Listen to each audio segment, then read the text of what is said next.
Hello friends, வணக்கம். இப்போ நவராத்திரி வந்தாச்சு. நம்ம தினமுமே ஏதாச்சும் ஒரு சுண்டல் செஞ்சுட்டு நம்ம கடவுளுக்கு நைவேத்தியம் பண்ணுவோம்.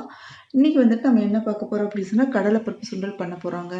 நம்ம கொழு வச்சிருந்தா தான் நம்ம சுண்டல் செஞ்சு கடவுளுக்கு நைவேத்தியம் பண்ணணும்லாம் அவசியம் இல்லைங்க. கொழு வச்சிருந்தாலுமே பண்ணலாம். வைக்கலைனாலுமே நம்ம தினமுமே சாயங்கால டைம்ல இது மாதிரி ஏதாச்சும் ஒரு சுண்டல் செஞ்சுட்டு நைவேத்தியம் பண்ணலாங்க. இது எப்படி பண்ணுன்னு சொல்லிட்டு பார்க்கலாம். வாங்க வீடியோக்குள்ள போகலாம். இது வரைக்கும் நம்ம சேனல் நீங்க சப்ஸ்கிரைப் பண்ணலைன்னா சப்ஸ்கிரைப் பண்ணிக்கங்க. பெல் ஐக்கானை கிளிக் பண்ணிக்கங்க.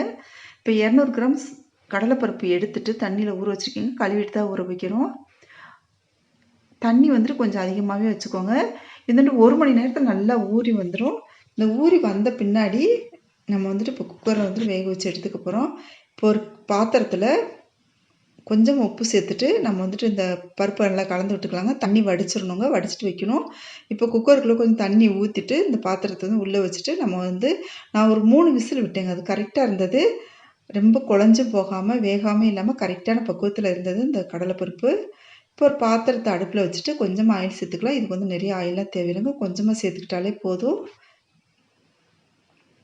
நம்ம கடவுளுக்கு செய்கிற எந்த ஒரு நைவேத்தியத்துக்குமே வெங்காயம் பூண்டு இது சேர்க்காமல் செய்கிறது ரொம்பவே நல்லது. இப்போ கொஞ்சமாக கடுகு சேர்த்துக்கலாம். இப்போ உளுந்தம் பருப்பு சேர்த்துக்கலாம். இது நல்லா பொரிஞ்சு வரட்டும். இப்போ வாசனைக்காக மிளகாய் வத்தல் சேர்த்துக்கலாம். சேர்த்துட்டு கலந்து விட்டுக்கோங்க. நம்ம இந்த நைவேத்தியம் பண்ணிவிட்டு பக்கத்தில் இருக்க குழந்தைங்களை கூப்பிட்டு நம்ம கொடுக்கலாங்க. இப்போ கருவேப்பிலை வீட்டில் இருக்கவங்களும் சாப்பிட்லாம். நம்ம கொழு வைக்கலைனாலுமே இது மாதிரி நம்ம தினமுமே ஏதாச்சும் ஒரு சுண்டல் செஞ்சுட்டு நம்ம இது மாதிரி பண்ணலாங்க நைவேத்தியம் பண்ணிவிட்டு.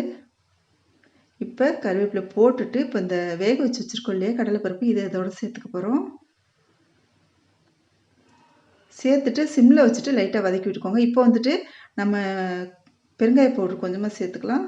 சேர்த்துட்டு வதக்கி விட்டுக்கலாம்.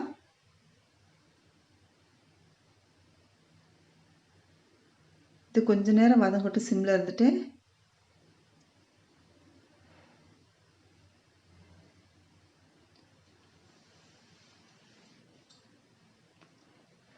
இது ரொம்பவே சுலபமாக பண்ணிடலாங்க. இது 5 நிமிஷத்தில் பண்ணி முடிக்கக்கூடிய ரெசிபி. இப்போ மல்லித்தலை தேங்காய் துருவல் போட்டுட்டு நம்ம வதக்கி விட்டுக்கலாம். இவ்வளோதாங்க, சூப்பரான சுண்டல் ரெசிபி ரெடி ஆயிடுச்சு. இந்த வீடியோ உங்களுக்கு பிடிச்சிருந்துச்சுன்னா நம்ம சேனல் இது வரைக்கும் சப்ஸ்கிரைப் இல்லைன்னா சப்ஸ்கிரைப் பண்ணிக்கோங்க. பெல் ஐக்கானை கிளிக் பண்ணிக்கோங்க. ஃப்ரெண்ட்ஸ்க்கும் ஷேர் பண்ணுங்கள், லைக் பண்ணுங்கள், கமெண்ட் பண்ணுங்கள். தேங்க்யூ.